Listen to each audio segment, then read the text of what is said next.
Mpango wa Nyota umezindua rasmi mafunzo ya miezi 6 kwa vijana katika kaunti ya Laikipia yanayonuia kuwapa mafunzo zaidi ya 1000 ujuzi wa kiufundi na kuepusha na matumizi ya dawa za kulevya. Nataka kusema leo tuko hapa kuanzisha Nyota program training ambao is targeting our youth who I think we've been most of them have been idle. And at times, idle mind is the devil's workshop.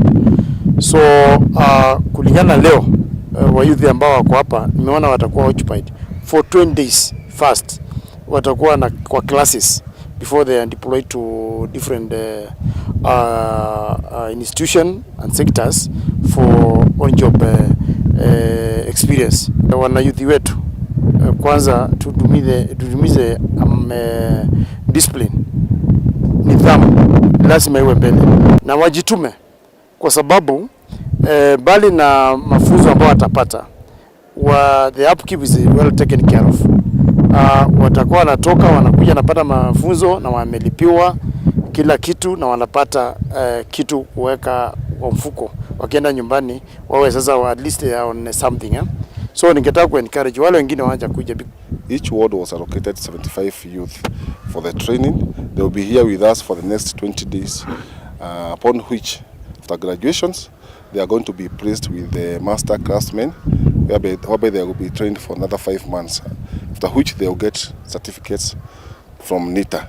Kwa Nyota Fund, and I'm happy I'm one of the beneficiaries. Na by the way, it's a very good program kwa sababu imesaidia youths. Wale wengi wako hapa ni youths. Nyinyi mko huko nje mnasema hakuna job opportunities. Hapa kuna opportunity mzuri sana, unalipwa na unasoma, na hiyo miezi 6 bado watakuwa wanaketa everything. Yani kila kitu iko provided. Kama sisi hata young mothers wenye tuko hapa tumeapply, tumepata, na watoto wetu hawajaachwa nje. Yani kila kitu iko catered for. We are so happy and proud of this Nyota program, and we are hoping for the best for everyone. As we start the program, it is a nice program for the future of the youths. It is an educational program which will help the youths in the future, so nobody can complain that there is no job opportunities.